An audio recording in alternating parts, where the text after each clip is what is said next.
네, 폴란드 피격 관련 사항 자세하게 짚어보겠습니다. 러시아와 우크라이나 양국에서 대사를 지낸 분인데요. 박노벽 한국외대 국제지역학 초빙 교수 모셨습니다. 어서 오세요. 안녕하십니까? 네, 어서 안녕하십니까? 러시아, 우크라이나에서 두 번 다 대사를 몇 년도에 계셨습니까? 2007년 그러니까 오렌지 혁명 직후였고요. 우크라이나가. 네, 네.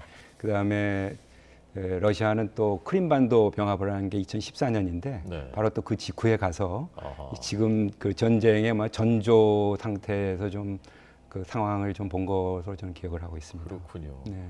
폴란드의 국경에서 24km밖에 떨어져 있지 않은 곳에 미사일이 떨어졌다라는 소식 들으셨을 때 네. 많이 놀라셨죠? 네, 많은 분들이 아마 같은 느낌이었을 텐데요. 이게 이제 폴란드가 나토 회원국인데 러시아제 만일 러시아가 쏜 미사일이었다면 이게 이제 나토의 헌장에 따른 여러 가지 협의와 절차가 있지 않습니까? 그렇게 돼서 이게 확전이 되고 결국은 우크라이나 전쟁이 더 그 지속이 되지 않냐 하는 데 대한 여러 가지 우려 그리고 이제 그거로 인한 영향들이 저희들이 많이 받지 않습니까? 네. 뭐 식품 가격이니 뭐 기름 가격이니 그렇기 때문에 전 세계가 아마 이런 데서 좀 벗어나고 싶어 했을 텐데 아마 그래서 G20에서도 그런 이제 긴급한 모임 그 회담도 있었고 그랬던 것 같습니다. 예, 많은 분들이 이제 깜짝 놀라서 전쟁 나는 거 아니야? 뭐 이런 생각까지 했는데 네. 지금 이제 결론은 러시아가 아니라 우크라이나 미사일로 결론이 난 것 같고, 근데 정작 우크라이나 젤렌스키 대통령은 우리 거 아니라 그러고 어떻게 상황을 파악해야 되는 그러니까 겁니까? 이건 잠정 결론이라고 일단은 예. 하지 않습니까? 그러니까 나토나 이제 미국이나 이제 폴란드는 그 사태로 인해서 그러니까 다 확인된 거는 이제 러시아제 S-300 방어 미사일이고 누가 어디서 쐈냐 요거에 관해서는 지금 어느 쪽도 고의적으로 된 건 아니다. 이게 이제 첫째고요. 그 두 번째는 이제 우크라이나나 서방 내에 분열이 난든가 러시아에 대한 그 대응을 하는데 전선에 흐트림이 없어져야 하니까 이건 궁극적으로 러시아가 이렇게 문제를 일으켜서 전쟁을 일으켜서 난 거다라고 이제 그 책임을 궁극적으로 이제 러시아로 몰고 가는데요. 지금 이 상황이 발전된 거는 결국은 바로 그 2월 15일 날 한 80에서 90여 발의 대공수비 미사일에 의한 러시아의 그 우크라이나 공격이 있었지 않습니까? 네. 그 과정에서 파생된 그런 일인 걸로 이제 확인이 된 것 같습니다. 네. 그러니까 러시아제 미사일은 맞지만 그 미사일은 우크라이나도 운용을 하고 쓰고 있었던 무기인 거죠. 그렇죠. 그러니까 우크라이나도 있었고 또 이제 슬로바키아가 그 지원해 준다고 해서 지원해 준 거가 있어요. 그리고 이번 통해서 이제 미국이 이제 최근에서 이제 방공 미사일을 좀 주기 시작했는데 네. 우크라이나가 계속 이 방공 미사일 얘기를 했었거든요. 영국하고 독일이 좀 줬는데 이번에 그런 S-300이 75년도에 개발된 거니까 굉장히 그 구형이죠. 네. 그 뭐 매뉴얼로도 좀 해야 하고 레이더 이런 게 좀 작동이 잘 안 돼서 이게 러시아의 미사일 오는 거를 이제 추적하다가 발생된 거 아니냐는 게 이제 전문가들의 서방 전문가들의 얘기고요. 네. 젤렌스키 대통령은 우선 그 서방으로부터 어떤 지원을 받아야 하고 자기가 이제 이것에 대한 이제 책임을 이제 문제를 이제 일으키면 또 내부적인 어떤 문제가 생길 수 있는 그런 걸 염두에 두지 않는가 하는데 그런 걸 너무 지적할수록 오히려 우크라이나와 서방 간에 서로 신뢰 문제 그런 게 좀 생길 수가 있어서 좀 그런 부분이 좀 우려스러운 부분이기도 합니다. 네. 뭐 가정적 질문입니다만 만약에 러시아에서 네. 겨냥해서 날아온 미사일이었다면 네. 나토 차원에서는 어떤 대응을 하게 되는 겁니까? 그 나토 헌장에 보면은 이제 먼저 그 협의를 하게 돼 있습니다. 네. 그러니까 영토 문제라든가 정치적인 독립 문제라든가 또는 이제 안보 위협이 발생했을 경우에는 회원국이 이제 그 나토 회원국들 간에 협의를 하자. 당장 어떤 행동을 취하기 전에 이걸 이제 평가를 해야 하는 거죠. 네. 그래서 이제 미사일이다 하면은 일단은 이제 직접적인 공격으로 간주를 했을 거고요. 그랬을 경우에 이제 어떤 수위로 대응을 할 거냐는 걸 결정을 했을 텐데 결국 단계적인 확전의 길로 가지 않았을까요? 하는 생각이 듭니다. 네. 그러니까 서로 협의하게 돼 있는 것이 이제 제 4조이고 네, 4조이고요. 5조가 이제 집단 행동. 자위권을 발동하게 돼 있는 네. 그걸 좀 더 설명해 주시죠. 그 발동한 적도 있었습니까, 실제로? 네, 실제로 이제 이제 2001년 9.11 사태가 났을 때 네. 그때 이제 이게 발동이 돼서 이제 그 아프가니스탄에 대한 이제 공격 그 부분에 있어서 나토 그 회원국들이 이제 같이 지원하고 한 적이 있고요.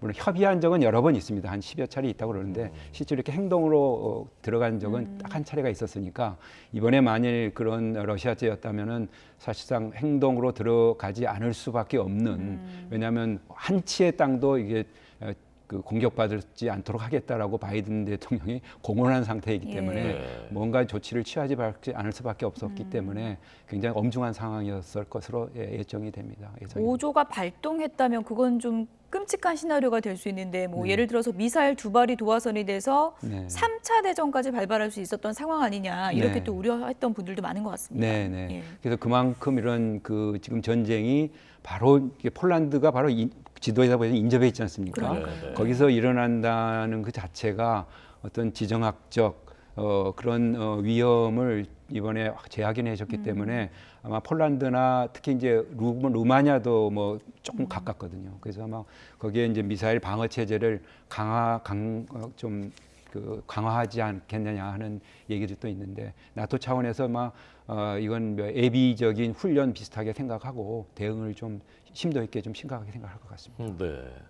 그 폴란드에서 이제 제일 가까이 있는 그 우크라이나 도시가 제2의 도시인 리비우고요. 리비우죠. 거기 이제 워낙 폴란드랑 가깝다 보니까 네. 서방 시설들도 다 지금 그쪽으로 피난가 맞습니다. 있고 네. 그래서 러시아가 거기는 잘 공격을 못했었는데 네. 이번에 이제 88에서 100발 쏘면서 거기를 막 폭격하고 네. 네. 사실 굉장히 그거 자체도 위험한 상황이었던 거죠. 네, 맞습니다. 그러니까 러시아는 지금 동부에서 상당히 이제 좀 우위가 지금 점하지 못하고 방어적으로 들어갔지 않습니까? 네, 네. 그러니까 이제 후방을 때리는 거죠. 그래서 이제 전력 시설이나 기반 시설을 해서 국민들이 사기가 저하돼 가지고 정부도 결국은 이걸 전쟁을 지속하지 못하게 하려기 위한 전술로 그렇게 이제 그 훈련하는 장소라든가 그 무기를 이제 서방의 무기를 받은 장소, 무기고라든가 이런 걸 중심으로 할 뿐만 아니라 민간인이 사용하는 그런 전력망 이런 거를 해서 한 1,000만 정도가 지금 전력난을 겪을 정도니까 굉장히 지금 우크라이나가 어려운 상태로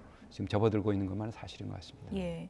이번에 이제 폴란드 미사일 그 사건으로 네. 어떻게 보면은 이번에는 어쨌든 이렇게 좀 일단은 가라앉혔지만 네. 이 지정학적 이 상황이 조금 전에도 설명해 주셨지만 언제든지 이런 일이 또 벌어질 수 있다는 거 아니겠습니까? 네, 네. 그래서 이제 이 부분은 서로 이제 충분히 사전에 이제 경고 내지는 그 이번에 아마 국방장관이라든가 안보보좌관 그 정보 그 국장 간에 미러 간에 좀 협의가 있었던 걸로 알려지고 있고요. 네, 네. 그래서 이런 이제 러시아도 이제 이번 계기로 해서 더 경각심을 갖도록 하고 아마 이 룰은 아마 이제 우크라이나 내에서만 전쟁이다. 러시아도 영토에 공격이 받지 않도록 무기를 제공할 때 그런 제한을 두거든요. 네. 그러니까 여러 이제 확전을 하지 않도록 한다는 그런 서로 간의 이해를 서로 이제 한 라인을 통해서 네. 하게 되는 계기가 되지 않을까 싶습니다. 예. 이게 이제 음모론이 이렇게 많다 보니까 네. 실제로 러시아 것이 떨어졌는데 미국 등 뭐 나토 등 간에 이게 너무 위험하니까 이렇게 되면 너무 커지니까 네. 그렇게 그냥 발표를 그렇게 한 것 아니냐라고 이제 믿는 분들도 일부 있거든요. 저는 그렇게 생각하지 않는데요. 네. 그럴 가능성도 있다 생각하십니까? 뭐 전쟁 상황 특히 이런 데서 뭐 시시비비를 가린다는 게 굉장히 어렵죠. 특히 만일 지금 러시아가 우크라이나든지 현장에 와서 그거는 다 같이 보고 공동 조사를 하자 이렇게 되지 않은 한 지금 뭐 우크라이나만 가서 또 한들 러시아가 그걸 또 믿지 않겠죠. 그래서 이런 상황에 대해서는 그렇게 있는 그대로 당사자들이 객관적으로 설명한 대로 일단 보고 판단을 하는 게 맞을 것 같고요. 거기에 어떤 주관적인 걸 개입하기 시작하면 굉장한 시나리오가 여러 가지가 예. 발생해서 오히려 상황 이해하는데 혼돈이 올 것 같다는 생각은 듭니다. 네. 호준석 앵커가 언급한 그 시나리오가 진짜 맞다면 저기 젤렌스키 대통령은 좀 억울한 상황일 수도 있을 것 같은데요. 예. 네, 다들 국내 정치적인 요소를 예. 감안해서 이런 것들을 판단하고 얘기를 하기 때문에 공동조사는 불가능한 일이에요. 불가능하겠죠. 예. 네, 특히 이제 우크라이나가 요청을 현장 접근을 해달라고 지금 요구를 했다고 그러는데 결국은 이제 미국과 폴란드가 합의를 해야 한다고 그래요. 그래서 그 부분도 그래서 많이 나왔을 경우에 그런 어떤 결과에 대해서 이견이 있을 수도 있고 네, 또 네. 합의된 의견이 있을 수도 있을 때 과연 그러면 러시아에 대해서 그걸 이제 또 추궁할 수 있겠느냐. 예. 또 러시아는 또 다른 지금 우크라이나에서 발사한 거다라고 얘기를 하고 있기 때문에 네, 네. 뭐 이런 궤적 정보라든가 파편이라든가 이런 데 종합적으로 보면은 되게 그림이 나올 것 같습니다. 네. 자, 다시 이제 좀 본질적인 질문으로 이제 돌아가자면요. 네. 지금 러시아가 벌써 이제 9개월 됐는데 키이우는 결국 못 뺏었고 하르키우에서는 네. 퇴각했고 헤르손 남부의 예. 요충지 여기서마저 이제 또 빼앗기고 퇴각했단 말입니다. 네. 이 전쟁이 좀 빨리 끝났으면 하는 것이 전 세계인들의 바람인데 네. 전세가 어떻게 될 것 같습니까? 지금 말씀하시다시피 이제 우크라이나가 전반적으로 동부 지역에서는 우위를 지금 차지하고 그런 서방의 무기와 정보를 받으면서 사기가 높아져 가지고 계속 밀고 나가거든요. 예. 그래서 지금 질문하신 데 대한 답을 말씀드리자면 결국은 겨울을 넘어가서 내년까지 지금 다 서로가 대비하는 그런 모양새입니다. 러시아는 지금 30만을 지금 동원해 놨지 않습니까? 네, 네. 그 중에서 10만이 이번 전선에 지금 배치가 됐다고 그래요. 예. 근데 본래 한 4개월, 미니멈 4개월을 훈련을 시켜야 배치를 하는데 11월에 토집을 했으니까 실제로 하면 3월에 배치할 수 있는 거예요. 네. 그리고 제대로 잘 싸우려면 한 6개월 해야 하면 3월에서 5월이 돼야 러시아가 어떻게 좀 역공을 할 수 있는 그런 상황이 될 텐데 러시아는 이제 이게 두 가지를 생각하는 것 같습니다. 날씨. 겨울이 되면 자기들한테 유리하다. 아. 두 번째는 또 서방이나 특히 유럽이 에너지난을 못 견딜 거다. 예. 또 미국도 좀 분열이 생길 거다. 근데 올겨울이 좀 유난히 따뜻할 거라고. 그러면 기사를 다행 제가 뭐 봤어요. 또 그런 예보가 있나 예. 본데요. 문제는 이제 그게 다 그렇게 예측대로 되지 않는다는 거죠. 예. 서방대로 다 이미 준비해 놨고 또 미국도 지금 뭐 공화당이 그 하원을 이제 장악하고 있는 모양새지만 대반러에 대한 또 정서는 계속 있기 때문에 결국은 이게 그 어떤 잠정적인 휴전을 하는 게 러시아한테는 굉장히 좀 유리한데 그걸 이제 못 하고 있는 거죠. 예. 네, 그래서 좀 더 진짜 길게 갈 것 같습니다. 헤르손이 이제 핵심 요충지이기 때문에 네. 헤르손 넘겨준 거에 대해서는 러시아 내 강경파 분위기가 심상치가 않다. 그래서 푸틴 대통령이 상당한 압박을 받을 것이다. 이런 분석도 많던데요. 네. 그 내부적으로 그런 분석들이 있습니다. 근데 이제 헤르손 주 전체를 이제 포기한 건 아니고 그 드네프르 강 이제 서한 쪽에 이제 바로 이제 교량이라든가 이게 다 부서졌기 때문에 이게 이제 병참이 공급이 안 되거든요. 네. 거기가 또 해필이면 공수부대 정예부대를 놨다는 거예요. 네. 전부 몰살될 것 같으니까 그 전술상 뺀 건데 이거가 이제 상당히 그 국내적으로는 비판을 받는 거죠. 그렇지만은 이제 어느 정도 이렇게 전세를 잘 운영을 해야겠다는 그런 그 합리적인 판단, 국방부의 합리적인 판단하고 지금 말씀하신 뭐 두긴이다, 뭐 이런 그 국내적인 반전 여론 뭐 이런 것들이 막 뒤섞여 가지고 굉장히 지금 러시아 내에는 좀 착잡한 분위기인 것 같습니다. 그래서 내년 상반기 정세를 좀 국내 정세를 좀 매시 주시할 것 같습니다. 네.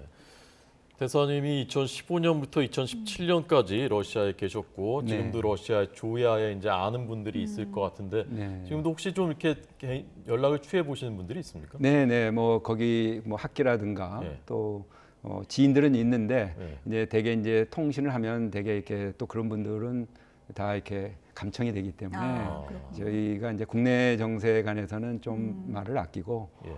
그냥 안부 정도 물어보는 정도로 하고요. 우크라이나는 좀 쉽게 뭐 얘기는 할 수 있습니다. 뭐 네. 어떻게 돌아가느냐 뭐 예. 얘기를 할 수 있는데 러시아는 좀 그분들을 위해서라도 그냥 안부 정도 묻고 서로 이제 공감하는 이제 거기 내에도 이제 약간 서방 개혁 쪽으로 나가야 한다는 분들도 있고 또 이렇게 강경하게 나가는 분들도 있기 때문에 그렇군요. 좀 그렇습니다. 그 우크라이나에 계신 분들은 어떻습니까? 분위기가 계속 결사항전하다 끝까지 간다 그런 분위기가 대세입니까? 아무래도 서방의 지원을 좀 받아서 지속하겠다는 거고요. 최근에 뭐 통화를 해본 뭐 국회의원 한 분은 뭐 지금 와싱턴에 가서 있다가 지금 의회가 지금 변화되니까 네. 거기에 대한 지금 협조를 구하고 있다 이렇게 되고 있어서요. 하여간 우크라이나는 뭐 사기는 높은데 이게 이제 무기가 있어야 하니까 또 정보도 있어야 하니까 아마 그런 노력을 많이 하고 있다고 합니다. 예. 결국은 평화롭게 마무리되려면 테이블에 양쪽이 좀 마주 앉아야 이제 가능한 건데 젤렌스키 대통령이 G20 정상회의에서 평화협상 가능성을 거론했습니다. 조건을 달긴 했지만요. 네. 이게 이뤄질 가능성은 네. 있는 겁니까? 네, 예. 목표는 예. 좋게 말씀하셨는데 그 조건이 최대치를 얘기하신 거예요. 네. 그러니까 전부 러시아는 다 영토에 나가는 뭐 우크라이나 입장에서는 당연히 그렇게 얘기를 해야겠죠. 전부 철수하고 예. 그다음에 뭐 안전 보장도 하고 뭐 책임자 처벌까지 하라고 돼 있으니까 러시아가 그건 이제 받아들일 수 없을 거고 이게 결국은 어떤 소모전 형식으로 가서 어떤 양측의 이제 국내 정치적 무슨 변화가 있기 전까지는 지속되지 않을 수밖에 없는 아주 안타까운 상황이 아닌가 싶습니다. 네. 푸틴 체제를 직접 경험해 보신 분이고요. 아까 잠정 휴전이 필요한데 러시아는 하기 힘든 상황이라 말씀하셨는데 그래서 이제 사람들이 궁금해하는 것 중에 하나가 푸틴 체제 균열이 생길 가능성이 진짜 있느냐, 네. 있다면 어느 정도냐 그거거든요. 네, 그건 뭐 공개적으로 또는 뭐 또 일부 비공개적으로들 말을 많이 하기 때문에 네, 네. 또 단정적으로 말씀드리기는 어렵지만은 하여간 지금 뭐 이게 여론을 또 러시아 체제도 감안하지 않을 수 없는 거거든요. 지금 한 40만, 38만 정도가 동원 해제를 하라라고 이제 이런 SNS에 막 올라온다는 얘기도 있고요. 네. 그다음에 아까 그 강경파들은 더 세게 나가라 뭐 이런 와중에서 중심을 잡지 못하면 더 강경한 세력이 나설 수도 있는 가능성도 있고 그래서 이게 그 관련 국내 정치 변화가 어떻게 되느냐에 따라서 반드시 평화 협정을 하겠다고 나올 수 있는 세력만 있는 게 아니고 네. 더 강경한 세력이 나올 수 있기 때문에 상당히 그 시나리오가 여러 가지 복잡하게 엮여 있을 것 같습니다. 네. 예. G20 정상회의에 푸틴 대통령 참석 안 했고 이렇게 되면 뭐 국제적으로 계속 고립되는 길로 가느냐 아니면 여기서 뭔가 외교적 해법을 찾느냐 뭐 양갈래길이 있을 것 같은데 어느 쪽이라고 보십니까? 뭐 그 현재로서는 러시아는 뭐 자기들은 대국이라고 뭐 사실 대국이죠. 동서양에 걸쳐 있으니까 어떤 고립 상황에서도 자기들은 살 길이 있다 예. 이렇게 보는 것 같아요. 뭐 지금 중국도 있고 뭐 인도도 있고 그렇지 않습니까? 그래서 네, 이 전쟁을 단순히 그냥 양국 간의 전쟁만으로 보는 게 아니라 이 세계 질서를 바꾸는 전쟁으로 지금 보고 있기 때문에 네. 그런 데 대한 의견 일치가 계속 그 러시아 정치권 내에 있는 한 그 각자의 길로 가겠다라는 그 생각이 커서 예. 어떤 이제 그 잠정적인 뭐 휴전이라는 꼭 합의해서 이루어질 휴전도 있겠지만은 예. 전선이 그냥 동결되는 상황도 있을 수 있거든요. 그게 네. 일종의 프로즌, 약간 얼어붙은 상태, 이제 그런 상태도 갈 수 있고 꼭 합의로만 이게 전쟁이 끝나지 않을 수도 있고 뭐 여러 가지 지금 우려되는 사항들이 전개될 것 같습니다. 네. 자 끝으로요. 네. 그 우크라이나 계셨을 때는 젤렌스키 대통령은 없을 때였고, 네. 러시아 때는 푸틴 대통령 있을 때니까 네. 신입장 제정할 때 만나 보셨습니까? 지금? 네. 어떤 사람인 것 같은가요? 그 당시니까 2015년 그때는 뭐 상당히 합리적이고 저희들로서도 뭐 양자 간의 얘기를 많이 했죠.